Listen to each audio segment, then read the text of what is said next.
Hello all and welcome back to the Zeusdaz and Unemulated Retro Game Channel. I am your host Zeus and I bring you another shit game time video review. And now while I'm saying that, I'm looking at the bottom left hand screen, corner of the screen, and seeing that name that everybody fears and wants to throw up when they see it, Tiertex. Last Duel on the Amiga. Now last week Lead Storm went in, which had a rocking soundtrack that was done by Software Creations, I think it was. Tim Folin and Mark Folin, you know, you've got their signature tune all over it. Some brilliant music in that, and it wasn't too bad. The problem is with that, the screen was too small. It had that horrible horizontal flip screen thing, so you couldn't see what's coming. Yeah, the screen was squashed. It was too fast and unplayable, but the music rocked. And I thought, if that's going in, I'll be damned if Last Duel on the Amiga isn't going in. So, big hint there, this week, it's my pick. I'm putting this in. Now, I used to own Last Duel arcade PCB for my Jammer cabinet, but I got rid of that years ago. Once you played it for a few times, you get kind of bored of it. And now I've got MAME anyway, and I can whack the cheats on that and play further into the game, which I couldn't on the original PCB because you couldn't use cheats on PCB. Anyway, I digress. So, who am I bloody kidding? This does belong in the shit game time. Now, some of you might say, well, we put the ST version in. Don't forget, the Amiga was a much more capable machine in the Atari ST when it comes to arcade ports. So obviously this is more unforgivable section, you know what I mean? Whereas the ST is still unforgivable, but not as bad as the Amiga where it's really unforgivable. You got much more power under the bonnet and they didn't use it.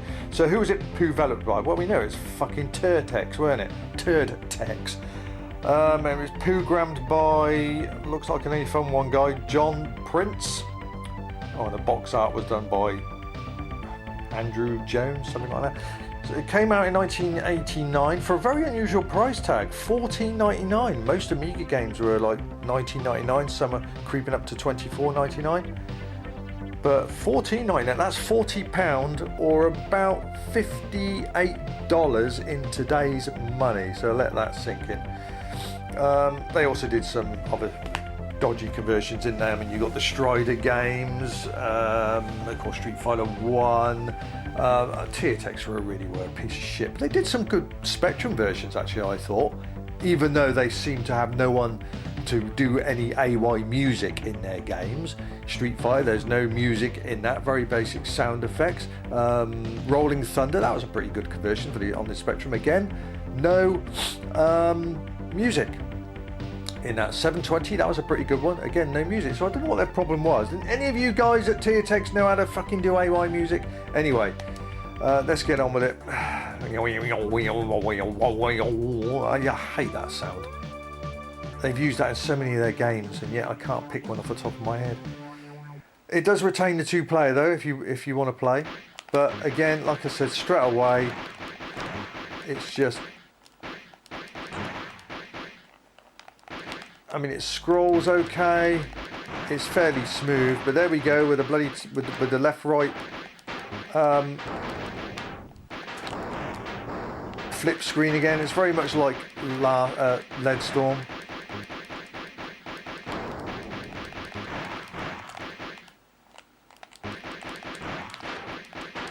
So if you press up and fire, you'll jump.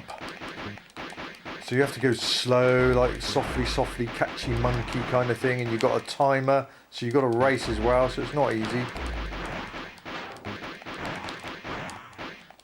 Yeah, very much like Lead Storm this was.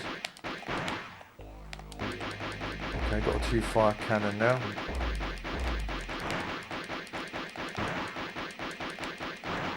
Oh. Get that, past it. Yeah, it's no music at all. No music at all. Very empty. Got power up now. Can't get your finger on the fire button either. So you have to keep whacking that fire button. Nice to have a big, powerful weapon though, as I've always known. I'll say no more. Oh, a level 1 Guardian. Okay, here we go. Guardian, should I say. Slow down. As in animation, slow down. I've got you as well now, haven't we? Was that it? Oh, was that it? Oh no, oh, you crafty bugger, you. That was not fair. That's cheating, hiding away like that. You can. I got you this time. Here we go again. Flipping Rolf Harris having a mare. Help me. Well, I suppose if you, when I get home at work every day and you met me in that posture, I'd certainly help you more often. So yeah, you can have 2-player game. But again, what is it with this fucking 2.5-inch black border at the bottom? Vertical shooters. It's a terrible idea. It's the wrong ratio when you have vertical shooters. You've got to have the whole screen. Look at Hybris. Look at Battle Squadron, if you have the original Battle Squadron, not the bloody first edition crack copy where the screen was chopped off like this. But the game, those two games are full screen vertical overscan. You can't have little bloody, great big borders like this at the bottom. That's inexcusable. I don't get it. I know it's a PAL NTS thing, whatever the fuck that is about. I mean, there's been plenty of discussions about that. But there's been other games. Look at Operation Thunderbolt. That came out in the same year, 1989, and that screen was centered. There's no massive black border at the bottom of that one. It's an equal border. It's very much like the ST. The ST games are always centered in the middle, whereas the Amiga, a lot of these early games had these bloody great borders at the bottom. Frustrating. I mean, the Plague had it as well, but thankfully the much rarer PAL version, if you can get hold of it, was full screen overscan, which I have. But the original crack copy had this massive border at the bottom again. I'm doing quite well here. I'm not even thinking about it. Have I died yet? I've not got the cheat on.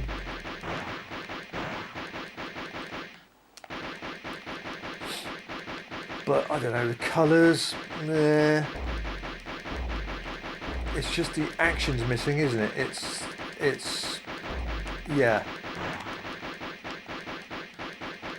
This is not a case of, oh, this is great fun. There, I got killed for once, and now I'm down to my basic weapons.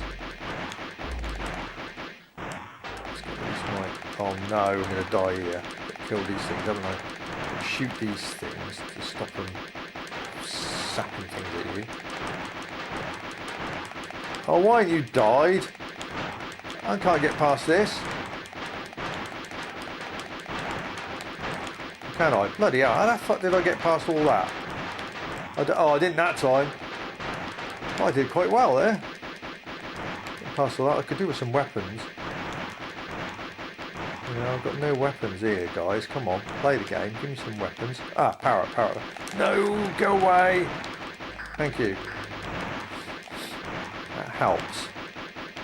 Yeah, would you call this a sort of side sequel to Leadstorm? I don't know.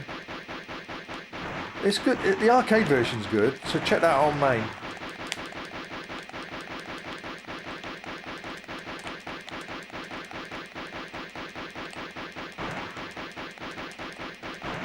I'm just guessing here. I mean, it responds okay. There's been NAFA Tiertex ports, but again, it's still shit. Oh, level 2 done.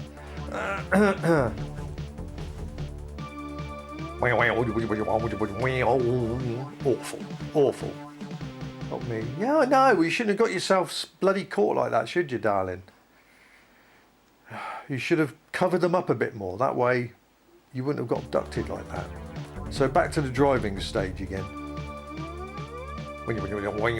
Yes, all right, Rolf. Bloody hell. Yeah, look at that bloody great board. You do not have borders at the bottom like that with vertical shooters. So yeah, there's definitely Storm-esque kind of thing here, isn't it? So now we've got to go slow and then do that and then jump over and then miss the pod. Okay.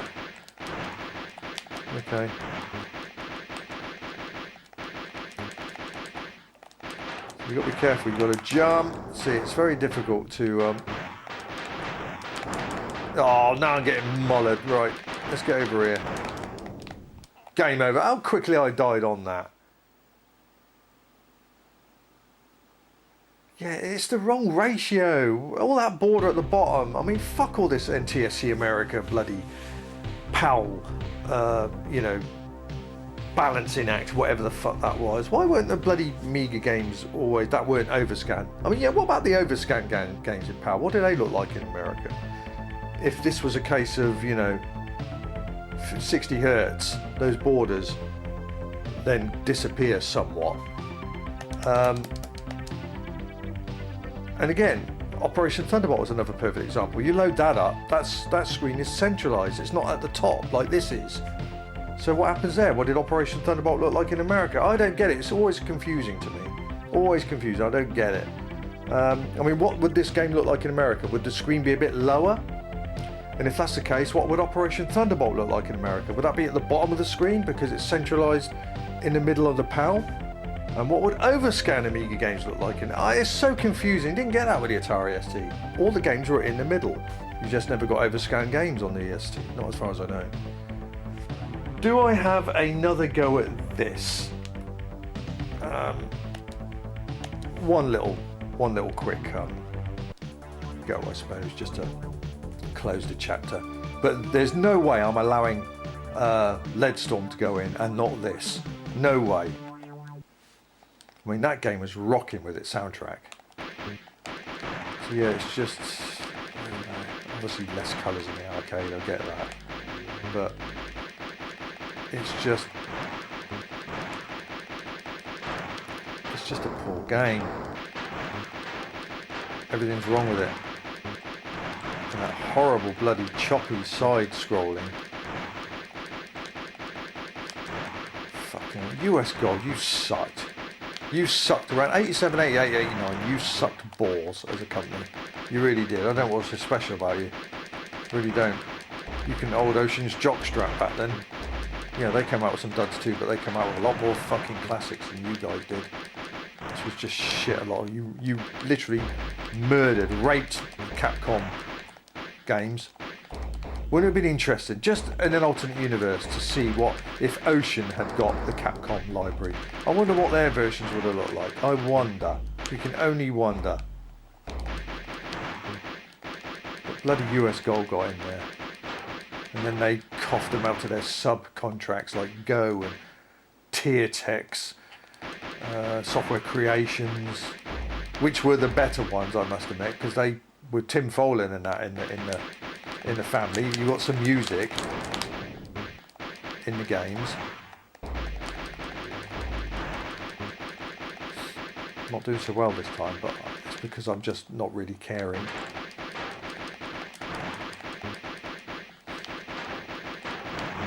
Yeah, utterly naff. But yeah, again, it's not as bad as some of their games, their conversions. Oh, I got mullered there. Game over. I think that would do. I think we've seen enough. Last Duel on the Amiga. No doubt just as bad on the Atari ST, and obviously port probably, but as I said, the Amiga has more power under its bonnet, so there's less leverage, there's less gap for being kind of, okay, fair enough. You know, there's none of that when the Amiga comes into it. There was plenty of power under the bonnet there to do decent conversions or decent, you know, decent ports. Better than this anyway. I just think a lot of, oh, that fucking name, I hate it. Look, they even made it all gold. Look how posh we are. You're shit! You're called Tiertex for that. There's a reason why you're called Tiertex. You had no business in doing games. I don't care if you were 7 years old. Well done, 7-year-old programmer. It's more like I do, fair enough. But I'm not claiming to be a programmer, am I? It's just you. Full blame at US Gold. They just churned out so many shit games. There should be a game, maybe someone out there can make a homebrew game where you have to stop the evilness of US Gold converting arcade games. That'd be good, wouldn't it? If that comes out, I want some royalties. That's my idea, patenting that. Yeah, let's get a game out there where the idea is the protagonist, is, the bad guys, is US Gold. You've got to stop them getting their hands on all those arcade licenses, because you know there's a good chance they could be frisbeed out to Tiertex and Go and all that lot, and it's like, oh my god, the kids will be crying, no, waking up at Christmas and birthdays, getting their favourite arcade game, opening it up, loading it up and seeing it's just a big smelly turd. Yeah, that'd be cool. I think that would do well. A game where you have to stop US Gold getting their hands on arcade game licenses between 1987 and 1989 especially. Yeah, that'd be brilliant. Yeah, think about that. Get back to me. Someone might be interested in doing that. Well, thank you very much for joining me on this edition of Shit Game Time. Last Duel is, as I said, that was my pick and definitely going in after Last Duel. No way I wasn't going to let this off the hook. Please join me next week, 7:30 Friday, Greenwich Mean Time, for another Shit Game Time video review. What will it be? Who knows? You'll have to tune in and find out, won't you? 3 random shit games will come up and a video for you, top left corner, to go and place your requests. So treat yourself to a Shit Game Time. Don't let others do it for you, where you just come along and watch them, which is great, but contribute. Also, I don't believe that any of you out there don't have memories of any shit games out there. The magazines were giving them bullshit reviews a lot of the time, probably a lot of backhanders going on, and there was no judges to make them go back and convert it properly or refund your money. You just took the chance, believed the magazines, and you were usually disappointed. Well, Judge Zeus is here, Executioner 2. Bring your game forward, let me make you famous. See you next week. Zeus, out of Shitsville.